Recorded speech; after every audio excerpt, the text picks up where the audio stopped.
We have won the Great War. Now we will win the last war.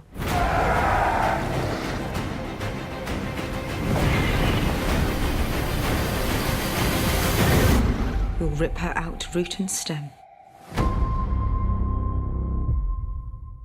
What's going on, guys? Carmine here, and yeah, I just finished watching the latest episode, whatever the hell it's called. I don't even know what it's called yet. It's still episode 3 right now, Battle of Winterfell, and my god, I gotta say, I don't even know how to feel right now. I don't know if I should be incredibly angry with how that whole battle ended, or incredibly impressed and just amazed and awestruck by how awesome the entire episode was. I have no feelings just yet, but I will upload a live reaction. Definitely check that out. But let's talk about the preview. And the preview really sets the stage for the second half of Season 8, the final season. Let's get into it. Now, the first thing we see is Cersei overlooking her army, the Golden Company, the guys she got over from Essos. Now, the Golden Company, as you probably already know, they're one of the best sellsword companies in all of Essos. And, yeah, she looks pretty satisfied with herself. I'm sure Qyburn's little birds have come to him and told him the situation at Winterfell. Somehow everybody probably survived, is what they probably told him. And, yeah, they are destroyed. That battle was a fucking massacre, and holy shit, I'm surprised. First off, I'm surprised anybody survived the courtyard fighting. I know this is supposed to be about the preview, a breakdown for the preview, but I'm just... How did anybody survive the... Oh, right, plot armor. But how did any, like, random extra with, like, a sword and armor survive the background, like, insanity that was just going on? Like, it even took Jon almost an hour to try to get to the Godswood to kill the Night King, and he just couldn't do it. Like, how did anybody survive the... Whatever. But apparently people did survive. And Cersei is getting ready. She's amassing the Golden Company to go kill everybody. And we can see Euron there. Now, Euron is with her. I don't know if Euron is just there just to see the army, or if they're officially a couple now, or whatever the hell they are. Friends with benefits. Whatever. Next, we get the aftermath of what happened at the Battle of Winterfell, with Dany saying, "We have won the Great War, and now we will win the last one." And I gotta say, I really am gonna be curious as to everyone's reaction to Dany. She pulled her weight here. She really did. I thought Dany was gonna be, flying on Drogon the entire time, taking out people, and, no, she actually really did pull her weight. She did stuff, especially at the end with Jorah. No, she really came through, and it's a shame that whirlwind came out of nowhere and just blanketed the entire battlefield with it. Otherwise, they would have swept the whole army of the dead.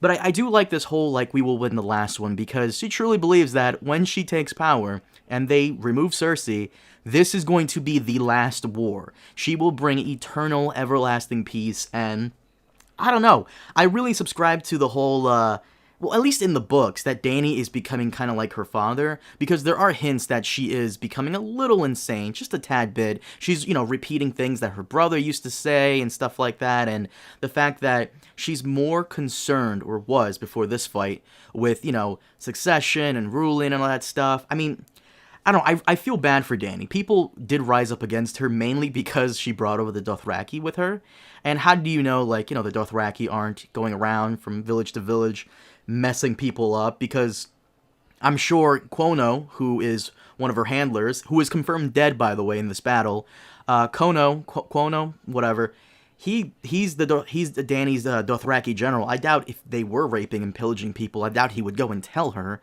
So Randyll Tarly had a point. She brought savages here, but I guess that problem is solved with this episode. Holy crap. The Dothraki are decimated. I'm surprised if there's, like, even 10 Dothraki still left alive. But, no, I do like that she's saying that this is the last war they gotta fight. However, I am curious to see what Jon and the Northerners really think of this, because her Unsullied army, she has almost nobody left. If there are any people left, she's gonna have to go around the Seven Kingdoms and rally troops, because, once again, that World War Z fight that just took place at the Battle of Winterfell, I don't understand how there could be anybody left after all that. Like, I'm surprised they even have 10 people in the preview to, like, start building Winterfell, because we could see some people in the preview, like, starting to pick up some, some wood or whatever, and begun the reconstruction process, but, like, I'm really surprised that this whole Great War thing didn't stretch on into episode 5. Now I'm really curious to see it. It's a mixed reaction for me that Cersei is the end boss, but it's interesting nonetheless. Next, we get a bunch of quick scenes, Dany with Rhaegal, Arya kissing someone, who I assume is Gendry,